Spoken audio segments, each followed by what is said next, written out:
الحمد لله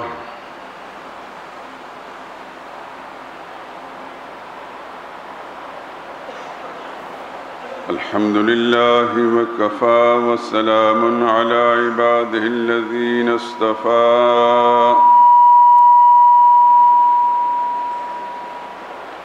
خصوصا على سيد الرسل وخاتم الأنبياء وعلى آله المجتبى وأصحابه الأتقياء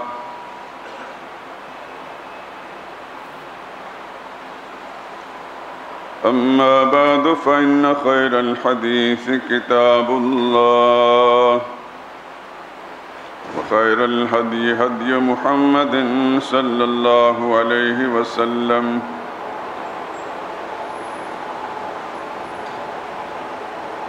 وشر الأمور محدثاتها وكل محدثة بدعة وكل بدعة ضلالة وكل ضلالة في النار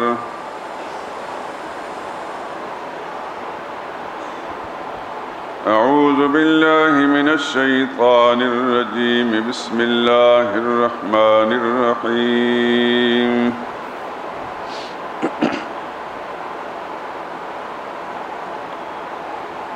وإذ قال إبراهيم رب اجعل هذا البلد آمنا واجنبني وبني أن نعبد الأصنام رب إنهن أضللن كثيرا من الناس فمن تبعني فإنه مني ومن عصاني فإنك غفور رحيم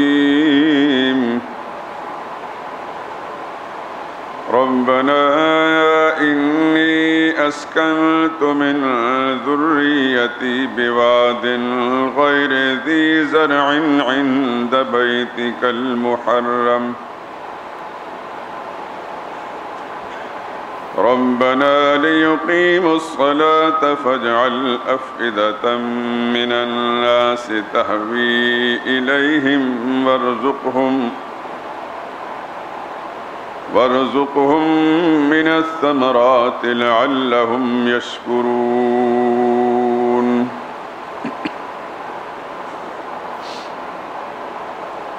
ربنا إنك تعلم ما نخفي وما نعلن وما يخفى على الله من شيء في الأرض ولا في السماء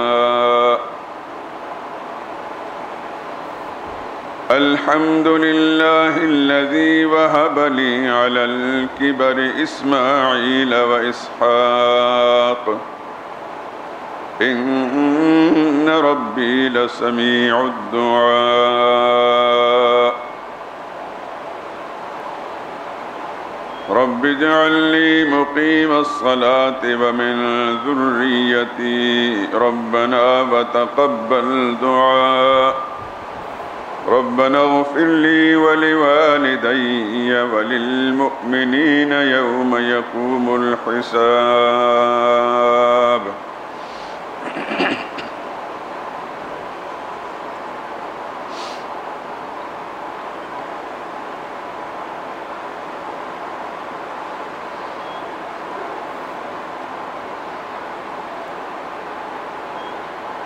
اور جب ابراہیم علیہ السلام نے دعا مانگی کہ میرے پروردگار اس شہر کو لوگوں کے لیے امن کی جگہ بنا دے،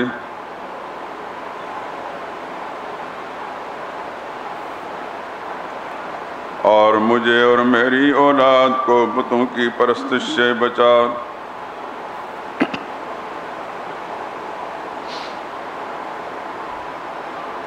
اے پروردگار ان بتوں نے بہت سے لوگوں کو گمراہ کیا ہے، سو جس شخص نے میرا کہا مانا وہ تو میرا ہے، اور جس نے میری نافرمانی کی تو تو بخشنے والا مہربان ہے۔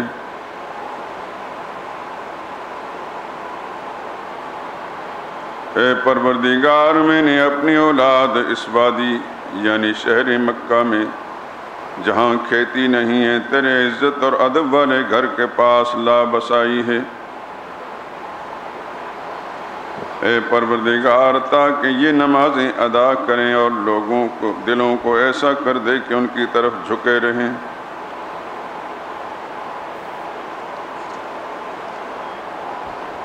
اور ان کو پھلوں سے روزی عطا فرما تاکہ تیرے شکر گزار بنے۔ اے پروردگار، جو بات ہم چھپاتے ہیں اور جو ظاہر کرتے ہیں تو سب جانتا ہے، اور اللہ سے تو کوئی چیز مخفی نہیں ہے، نہ زمین میں اور نہ آسمان میں۔ اے اللہ، تیرا شکر ہے کہ جس نے مجھے بڑی عمر میں بڑھاپے میں اسماعیل اور اسحاق عطا کیے، بلا شبہ میرا پروردگار دعائیں سننے والا ہے۔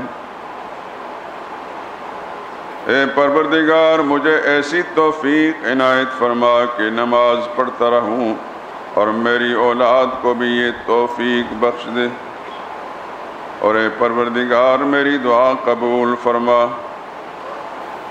میرے پروردگار، حساب کتاب کے دن مجھ کو اور میرے ماں باپ کو اور ایمان والوں کی مغفرت فرمائیے۔ سبحان ربک رب العزت عما یصفون، وسلام علی المرسلین والحمد للہ رب العالمین۔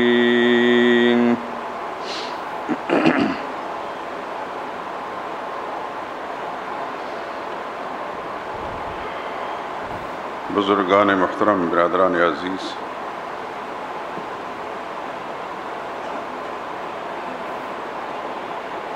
قرآن کریم کی 14ویں نمبر کی سورت سورہ ابراہیم کی 7 آیات کریمہ، اس سورہ مبارکہ کے 6 رکوع کی ابتدائی 7 آیات کریمہ، آیت نمبر 35 سے لے کر 41 تک تلاوت کی ہیں اور ترجمہ بھی پیش کیا ہے۔ ترجمے سے آپ نے اس بات کا اندازہ فرما لیا ہوگا کہ ان سب آیات کریمہ میں ابراہیم علیہ السلام کی دعاؤں کا ذکر ہے۔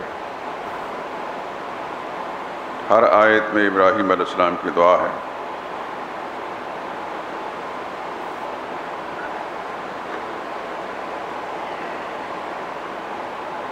گزشتہ 2-3 جمعوں سے ایک بات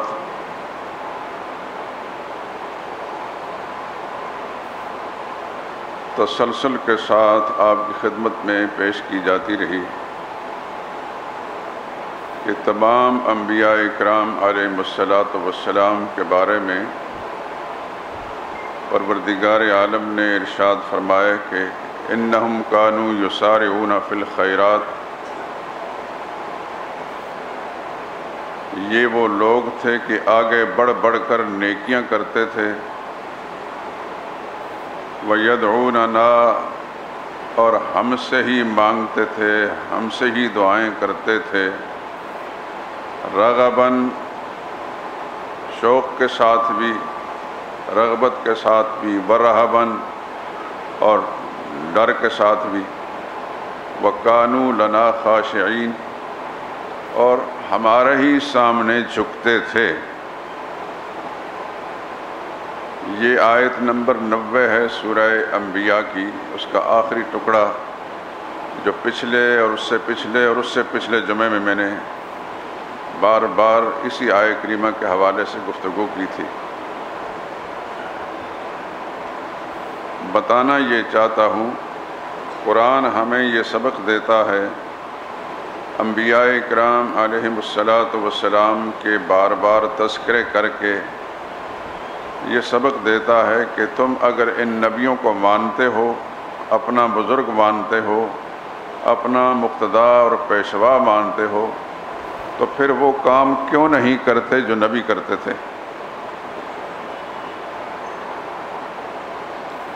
یہ تو نہیں ہو سکتا کہ زبان سے تو انسان کسی کی محبت کا اظہار کرے، اس کو بزرگ کہے، اپنا مقتدا اور پیشوا کہے، لیکن اس کا طریقہ چھوڑ کر زندگی میں دوسرے طریقے اپنائے جائیں۔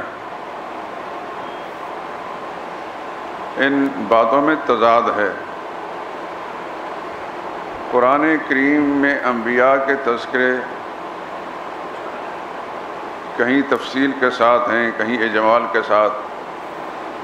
میں نے پچھلے اور اس سے پچھلے جمعے میں ایک بات بتائی تھی کہ یہ سورہ انبیاء، اس میں 14 نبیوں کے تذکرے ہیں نام بنام، اور اس سے پہلے سورہ انعام جو 7ویں 8ویں پارے میں چلتی ہے، اس میں 18 نبیوں کے نام بنام ذکر ہیں، اور وہاں جو 18 نبیوں کے تذکرے کیے گئے ہیں ان کے آخر میں ایک آیت لائی گئی ہے، آپ بھی سن لیں، پہلے سنا بھی چکا ہوں۔ ان 18 نبیوں کے نام ذکر کرنے کے بعد ومن آبائہم، ان کے باپ دادے بھی، ان کی اولادیں بھی، یہ سب کے سب جو اللہ کے منتخب کردہ لوگ تھے اور اللہ کے مجتبی تھے، مصطفیٰ تھے، منتخب کردہ لوگ تھے۔ وَلَوْ أَشْرَكُوا، یہ ہے توجہ والی بات، وَلَوْ أَشْرَكُوا لَحَبِطَ عَنْهُمْ مَا كَانُوا يَعْمَلُونَ، فرض کرو کہ یہ بزرگ لوگ، بڑی بڑی شانوں والے لوگ بالفرض یہ شرک کر بیٹھتے، شرک کر لیتے، لَحَبِطَ عَنْهُمْ مَا كَانُوا يَعْمَلُونَ، ان کی زندگی کے سارے اعمال برباد ہو جاتے ہیں۔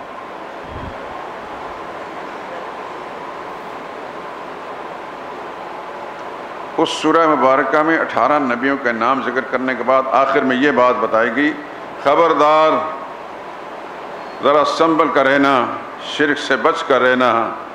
شرک ایک ایسی موذی بیماری ہے، کسی بڑے سے بڑے انسان کو بھی لگ جاتی ہے، خدا نخواستہ لگ جائے تو اس کا بھی کچھ باقی نہیں چھوڑتی، اعمال اور ایمان کی بنیاد ختم کر دیتی ہے۔ بالفرض نبیوں نے شرک نہیں کیا، نہ شرک کرتے ہیں، نہ شرک کیا ہے، اور نہ ہی انبیاء سے کسی قسم کے گناہوں کا صدور ہوتا ہے۔ مسلمانوں کا یہ متفقہ عقیدہ ہے، نبی معصوم ہوتے ہیں۔ نبی سمجھتے ہیں معصوم کو، جو اللہ نے گناہوں سے جن کو محفوظ رکھا، اللہ نے ان کو بنایا ہی ایسا ہے کہ گناہ نہیں کرتے۔ یہ نہیں کہ گناہ کرنے کی ان میں صلاحیت نہیں ہے، ساری استعداد اور صلاحیت ہونے کے باوجود بھی وہ گناہوں سے بچے رہتے ہیں، اس کو معصوم کہتے ہیں۔ آپ کے ہاں چھوٹا سا بچہ ہو نا، جو ابھی بالغ نہیں ہو تو کہتے ہیں یہ معصوم ہے، یعنی یہ وہ ہے جس نے کوئی گناہ نہیں کیا، گناہ کی سوچ ہی نہیں اس کی۔ جب انسان بلوغت کی حد میں قدم رکھ لیتا ہے تو پھر چھوٹی بڑی غلطیاں اس سے، اس کی نگاہ بھی غلط استعمال ہوتی ہے، زبان بھی غلط چلتی ہے، بعض اوقات ہاتھ اور پیر بھی غلط، اور جسم کے دوسرے اعضاء بھی غلطی مبتلا ہو جاتے ہیں۔ لیکن نبی گناہوں سے پاک ہوتے ہیں۔ اس کی ایک مثال عرض کروں میں، پھر میں اپنی بات پر آؤں گا انشاءاللہ۔ ان انبیاء کرام علیہ السلام میں سے ایک مشہور نبی ہیں سیدنا یوسف علیہ السلام، جانتے ہیں آپ، ان کا سلسلہ نسب معلوم ہے۔ سیدنا یوسف علیہ السلام کس کے بیٹے تھے؟ سیدنا یعقوب علیہ السلام کے۔ یعقوب علیہ السلام کس کے بیٹے تھے؟ سیدنا اسحاق علیہ السلام کے۔ اسحاق علیہ السلام کس کے بیٹے تھے؟ سیدنا ابراہیم خلیل اللہ کا۔ یہ سلسلہ نسب بڑا عجیب تھا۔ ابراہیم خلیل اللہ، ان کے بیٹے اسماعیل اللہ کے عظیم پیغمبر، ان کے صاحبزادے حضرت یعقوب عظیم پیغمبر، ان کا صاحبزادہ حضرت یوسف عظیم پیغمبر، یہ چاروں پشتیں جو ہیں مقدس انسانوں کی۔ یوسف علیہ السلام کے بارے میں یہ بھی جانتے ہیں کہ بچپن میں ایک خواب دیکھا اور خواب کی تعبیر کچھ عجیب قسم کی آئی۔ ان کے جو دوسرے بھائی تھے وہ حسد کی بنا پر باپ کی نگاہوں سے دور کرنے کے لیے ایک تدبیر بنائی، جنگل میں یا سیر و سیاحت کے لیے بھائی کو ساتھ لے گئے۔ وہاں جا کر کسی نے کہا کہ اس کو قتل کر دو تاکہ باپ کی توجہ ساری کی ساری آپ کی طرف رہے۔ توجہ کرنا میری بات کو تاکہ پوری بات سمجھ میں آئے۔ کسی نے کہا نہیں قتل نہ کرو، اس کو ایسا کرو کہ کسی گہرے گمنام کنویں میں ڈال دو۔ آخر فیصلہ یہ ہوا کہ کنویں میں ڈال دیا جائے۔ یوسف علیہ السلام چھوٹے سے بچے تھے، کرتا اتارا، کرتے کو جھوٹا خون لگایا اور کنویں میں پھینک کر بھائی اس خون آلود کرتے کو واپس یعقوب علیہ السلام کے پاس لے کر گئے۔ کہنے لگے ہم آگے چلے گئے تھے بڑے بھائی، ہم ذرا ایک دوسرے کے دوڑ میں مقابلہ کر رہے تھے، سامان کے پاس یوسف کو چھوڑ کر گئے تھے تو پیچھے سے بھیڑیا آیا تو یوسف علیہ السلام کو کھا گیا۔ یہ دیکھو کرتا تو صحیح، خون لگا ہوا۔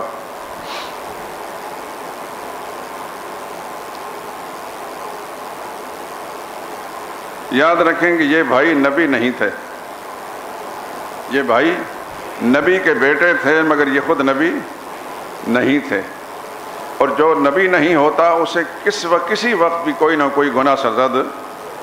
اب یہ گناہ ہے کہ نہیں؟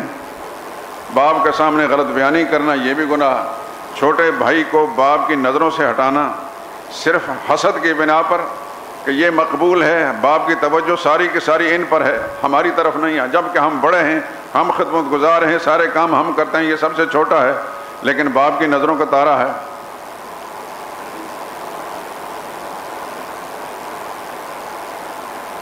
تو جس وقت کرتا دیکھا حضرت یعقوب علیہ السلام فرمایا بل سولت لکم انفسکم امرا، بھئی بھیڑیا کھا تو گیا میرے بیٹے کو مگر اتنا ہوشیار بھیڑیا تھا، بڑے آرام سے کرتا اتارا اس نے، پھٹا نہیں ہے۔ اب نبی کی فراست، سبحان اللہ، نبی سے بڑھ کر دانا اور فراست والا کوئی انسان ہو سکتا ہے؟ اللہ کے پیغمبر نے بیٹوں نے کہا یہ تمہاری اپنی کارستانی ہے، فصبر جمیل، میں صبر ہی کر سکتا ہوں، واللہ المستعان علی ما تصفون، تم نے جو کہانی بنائی ہے اللہ سے مدد مانگتا ہوں۔ یہاں رک کر ایک بات اپنے ذہن میں لائیے، یوسف علیہ السلام کو بھائیوں نے اسی شہر کے کنارے پر ایک گمنام کنویں میں ڈال دیا اور باپ کو آ کر یہ کہا کہ ان کو بھیڑیا کھا گیا۔ سیدنا یعقوب علیہ السلام نے کرتے کو دیکھ کر اس سے اندازہ تو کر لیا کہ یہ ہے کہ گڑھنتو کہانی ہے،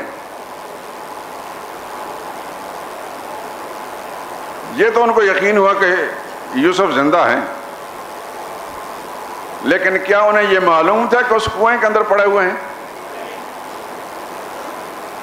آپ حضرات کی توجہ مبذول کرا کر خود ہی آپ فیصلہ کریں۔ اگر انہیں معلوم تھا تو پھر یعقوب علیہ السلام سے یہ ممکن تھا کہ وہ اپنے بیٹے کو، اس محبوب بیٹے کو اس کنویں میں پڑا رہنے دے تو جا کر نکالتے نا۔ کیا نتیجہ نکلا؟ سب کچھ جاننے والا صرف اللہ ہے۔ اس کے بعد ایک قافلہ آیا، قافلے والوں نے راہ گزر تھے، انہوں نے سمجھا کہ کنویں میں پانی ہوگا، ڈول ڈالا تو پانی تو نہیں آئی، یوسف علیہ السلام ڈول کے ساتھ چمٹ کر باہر نکلے۔ انہوں نے کہا یہ تو بڑا خوبصورت بچہ ہے، پتہ نہیں خود گر گیا ہے یا کسی نے گرا دیا ہے۔ بہرحال انہوں نے سمجھا کہ یہ خوبصورت بچہ ہے، چلو پانی تو نہیں ملا، اس کو لے جا کر بازاروں میں بیچیں گے، کچھ اچھا خاصا منافع مل جائے گا۔ اس زمانے میں انسانوں کی خرید و فروخت ہوتی ہوگی، چنانچہ مصر کے بازار کے اندر یوسف علیہ السلام کو بیچا جا رہا۔ اللہ کی حکمت پر قربان جائیے،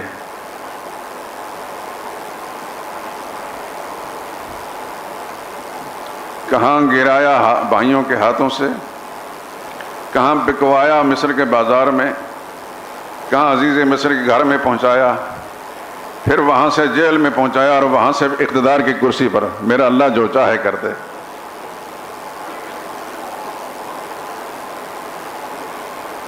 ساری کہانی نہیں سنا چاہتا. بازار میں بکے, مصر کا وزیر اعظم خرید لایا, بے اولاد تھا, خوبصورت بچہ دیکھا, قیمت لگی ہوگی, زیادہ قیمت اس نے دی ہوگی, لا کر اپنی بیوی سے کہتا یہ قرآن میں بات لکھی ہوئی ہے. یاد رکھیں کوئی ناول نہیں سنا رہا, قرآن میں بات لکھی ہے سورہ یوسف کے اندر. تو آ کر کہتا اپنی بیوی کو اکرمی مثواہ ہو, اس بچے کو اچھے طریقے سے گھر میں رکھنا, عسیٰ ان ینفعنا, بہت امید ہے کہ یہ ہمارے کام آئے گا, اور نتخذہ ولدا, یا ہم اس کو اپنا لے پالک بیٹا بنا لیں گے. ہو گیا. آہستہ آہستہ یوسف علیہ السلام جوانی کی حدود میں قدم رکھا. حسن و جمال تو خدا داد تھا ہی. وہ خاتون اول عزیز مصر کی بیوی, وہ بھی حسین خوبصورت عورت تھی اور جوان بھی تھی. آہستہ آہستہ جب یوسف علیہ السلام جوانی کے حدود میں پہنچے, حسن و جمال دیکھا, وہ خاتون جو ہے اس کی نیت خراب ہو گئی. یہ قرآن میں لکھا سارا کچھ. اس نے یوسف علیہ السلام پر ڈورے ڈالے, بچتے رہے. بالآخر اس نے تدبیر کی, اپنے محل کے اندر سے اندر کمر میں لے گئی اور دروازوں کو کنڈی لگاتی رہی. جب عزیز مصر یعنی ان کا شوہر موجود نہیں تھا تو قرآن کہتے ہیں قالت حیت لک, کہنے لگی آئے نا.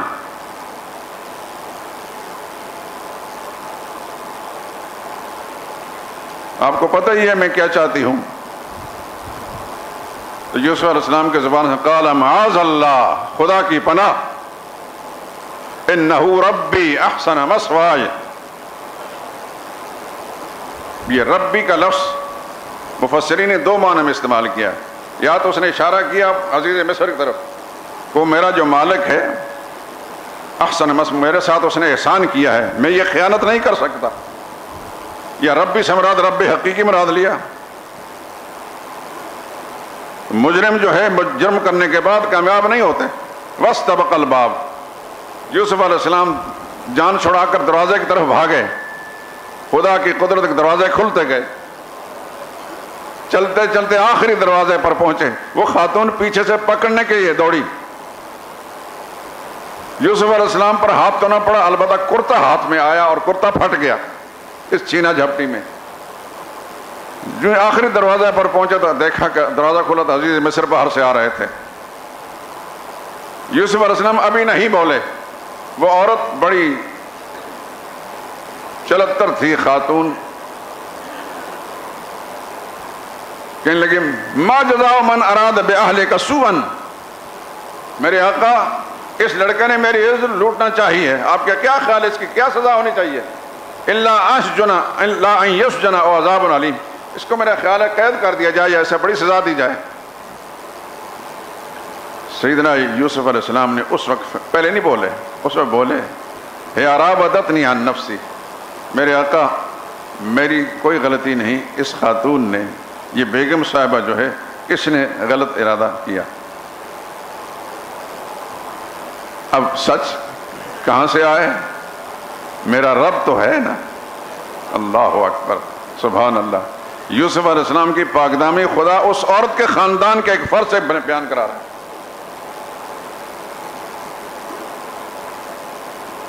شاہد شاہد من اہلہا, اس عورت کے خاندان کا ایک گواہ بولا. بعض نے کہا کہ چھوٹا سا بچہ تھا, بعض کہتے ہیں کہ وہ بالغ آدمی تھا. اس تفصیل میں جانے کی ضرورت نہیں کہ کون تھا کوئی گواہ دینے والا. اس نے کہا میری رائے یہ ہے, وہ دیکھ نہیں رہا تھا, اس نے قرائن کے ساتھ اپنی دانشمندی کے ساتھ یہ کہا اس کا کرتا دیکھا جائے یوسف کا, آگے سے پھٹا ہے کہ پیچھے سے پھٹا ہے, سامنے سے پھٹا دے یوسف قصوروار ہے, پیچھے سے پھٹا دی عورت قصوروار ہے. فلما رأى قمیصہ قد من دبر, کرتا جب دیکھا تو پیچھے سے پھٹا تھا. عزیز مصر سمجھ گیا کہ یہ میری بیگم صاحبی کی حرکتیں ہیں. یوسف علیہ السلام کو کہنے لگے جانے دیں اس کو. ایسا لگتا ہے کہ اس زمانے کے جو بڑے لوگ ہوتے ہیں جو بیگمات سے ڈرتے ہیں, وہ بھی ڈرتا تھا. بس انہوں نے کہا رفع دفع کرو بات کو. یوسف علیہ السلام پھر وہی لینے لگے، لیکن بڑے محتاط ہو گئے۔ اس مقام پر اصل جو بات میں نے قصہ سنا ہے وہ آیت آپ کو سنانا چاہتا ہوں۔ قرآن کریم میں اللہ تعالیٰ نے سورہ مبارکہ میں فرمایا،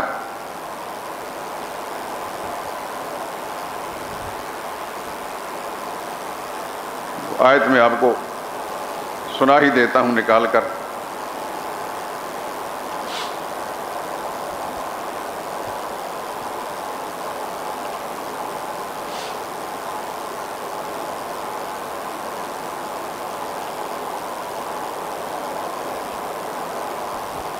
وَلَقَدْ هَمَّتْ بِهِ، یہ ہے اللہ فرماتے ہیں پکی بات ہے کہ وہ عورت برائی کا ارادہ کر چکی تھی۔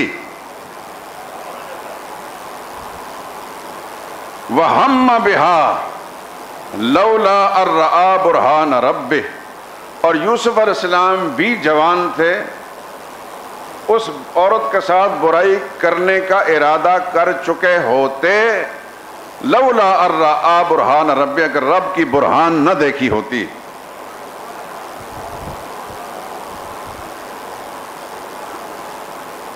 اب اس آیت پر اگلا جملہ جو میں سنا چاہتا ہوں، كَذَلِكَ لِنَصْرِفَ عَنْهُ السُّوءَ وَالْفَحْشَاءَ، یہ ہمارا کمال ہے کہ ہم نے یوسف علیہ السلام سے برائی کو اور بے حیائی کو دور کر دیا۔ غور کیجئے لفظوں پر، یوسف علیہ السلام سے ہم نے برائی اور بے حیائی کو ہٹا دیا۔ یوں نہیں فرمایا کہ یوسف علیہ السلام کو ہم نے برائی سے ہٹایا، یہ برائی کی طرف جا رہے تھے تو ہم نے کھینچ کر پیچھے کر دیا، بلکہ برائی ان کی طرف آ رہی تھی تو ہم نے برائی کو ہٹا دیا۔ یہ ہوتی ہے نبی کی معصومیت، نبی برائی کی طرف نہیں جاتے، ایک رائی کے دانے کے برابر بھی اس طرف نہیں بڑھتے۔ برائی بعض اوقات نبی کی طرف بڑھتی ہے، لیکن اللہ کی حفاظت کے پہرے ایسے ہوتے ہیں کہ اس برائی کو نبی تک اللہ پہنچنے نہیں دیتے۔